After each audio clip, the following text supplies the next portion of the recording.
Hey everybody, Peter Zeihan here, coming to you from the Lost Wilderness in Colorado. I'm just outside of Devil's Playground. I was backpacking in New Mexico last week when the presidential debate happened on purpose because I didn't want to watch it live because I still have a hangover from one 4 years ago. Anyway, I've since watched it, and I have, how should I charitably put this, received a river of requests for an update on what this means to my forecast for the election. Some of you have been really, really rude about it, and you guys can stuff it. But for everybody else, Joe Biden obviously did not have a good day. He appeared confused, a little lost. It wasn't clear that he knew exactly where he was. A lot of his responses, especially in the early half of the debate, were just almost nonsensical. The term for what is happening to Joe Biden is that his mind is diluting. He's losing control of the contact between the context of his memories and his life and the reality about him. And this makes him slow and confused. And for anyone who has been watching him for the last year, you'll notice that this is not a new thing. This has been happening with greater rapidity. It's been happening in press conferences, in the Oval Office, in briefings. It's getting bad. Now, I'm sure there are a lot of us out there who have parents or grandparents who are diluting, and it's painful and it's awkward, and eventually you get forgotten. There are good days and there are bad days.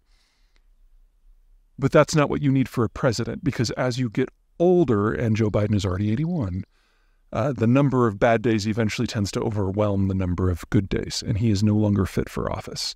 He shouldn't be running for president. He shouldn't be president. And a vote for him is a vote against national stability in the United States. Let's talk about the other guy now. In the debate, I'd argue that 75 to 80% of everything that came out of Donald Trump's mouth was a bald-faced lie. Most of those lies have been proven wrong in court on multiple occasions. He did have a few new ones that he brought out. Most of those were from Vivek Ramaswamy. If you remember back to the Republican primaries earlier this year, Ramaswamy was clearly the candidate who was most detached from reality. The term for what's going on with Donald Trump is that his mind is dementing. He's very sure of where he is because he just made it up. He lives in a bubble of his own mental creation. And when you're like that and somebody pokes into your bubble, you get very, very, very angry. This is something we've seen out of Donald Trump for some time, but it's really accelerated since he lost the presidential reelection 3 years ago. And he definitely doubled and tripled down on that in the debate. We all know someone who's going through this, either themselves or caring for them. Caring for somebody with dementia is awful because you get yelled at a lot. And it's difficult to reconcile a loved one's broken view of the world with who they used to be. There are good days and there are bad days, but I think we all agree that as you get older, and Donald Trump is now 79, significantly older than Hillary Clinton was when he said that she was too old to run for president. As you get older, eventually the bad days outnumber the good days. And Donald Trump is no longer fit to be president. And a vote for him is a vote against national stability in the United States. And these are our choices. And so in the next part, I'm going to tell you how this is going to go. But we'll do that from a different vista. So where does this take us? I see two paths forward. The first is the path I identified a year and a half ago now, and we will include a link to that original video in this one and in the written supporting materials. All of the things that I pointed out at that point still remain true. I will pull out one that is even more relevant now, and that's independence. Now, when I say independence, I'm not talking about the roughly 30 to 40% of Americans who are not registered as a Republican or a Democrat. No. Of that 30 to 40%, almost all of them vote with one party or the other 90% of the time. They're not independents. I'm talking about the true vote splitters, the 10% in the middle that have decided every American election in modern history. They don't like either candidate. I'm one of those independents. Makes me a little sick to my stomach myself. Biden may have gotten a decent start, but he's clearly not there anymore. He may have an okay team, but that's not enough. You need the person at the top to be capable and conscious and cognizant. That's not Biden anymore. However, on the other side, we have Donald Trump, who part of his dementia is that his insistence that the election was stolen from him despite the fact that members of his own administration who were in charge of election integrity say that it was the cleanest election ever. His particular dementia threatens independence because he's telling people that the general election doesn't matter and everything should be decided in primaries, where he does well. And of course he does well in primaries because the MAGA crowd will do whatever he says, and they will show up in force to the primaries even when he's not campaigning for them. His ability to sweep the primaries without lifting a finger this time around, that was actually really impressive. But if you're an independent, it means that your vote goes away. So it's a choice between someone who's deluded or someone whose dementia will destroy your ability to vote from the future. And, that's a no contest. Also, never forget that there are more Democrats than Republicans. So Joe Biden does not need to capture the independent vote to win. If the independents just don't show up because they're disgusted with both, that's a victory for Biden. And so my general assessment that this is Biden's election, no matter what happens, as long as he remains alive, stands. I'm a little sick to my stomach. This is an ugly choice, but it's not a particularly difficult one.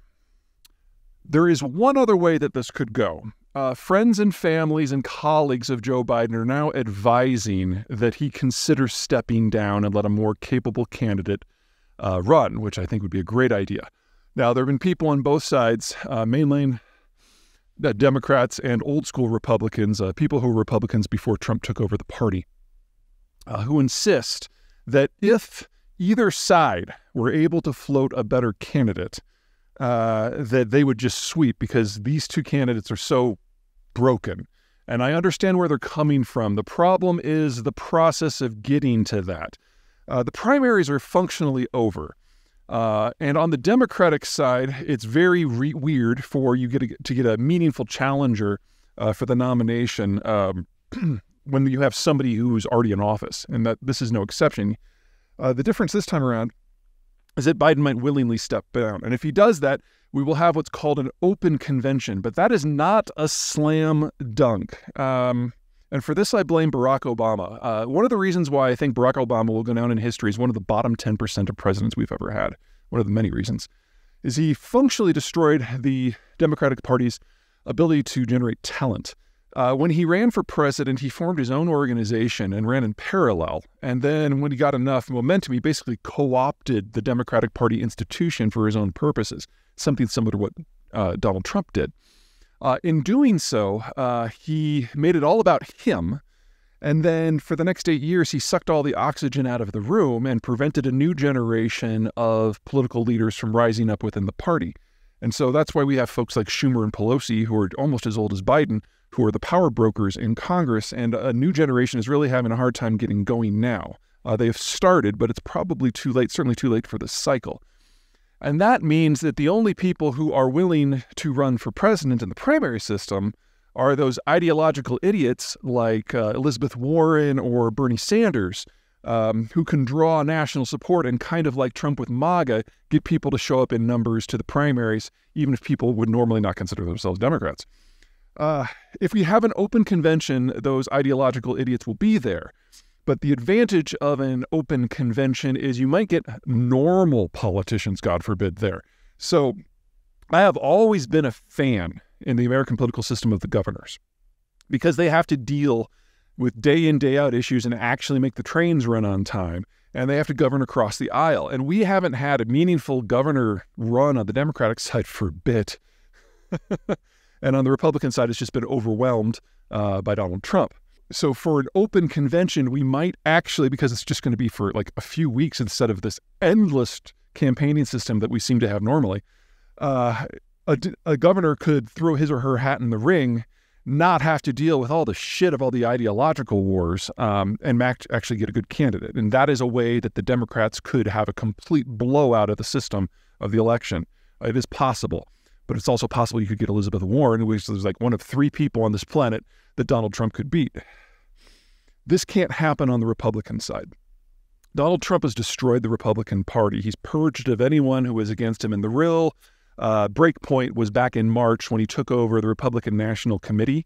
And the first thing he did was purge anyone who had anything to do with polling or candidate selection or basically fact gathering, anyone who had any experience in politics, and basically replace them all with his flunkies. So Trump, even if he dies tomorrow, will probably still be the Republican nominee this round. His grip on what's left of the Republican Party is that firm. Okay, that's it for me today. I hope you enjoyed today's episode of Delusion versus Dementia and its after effects.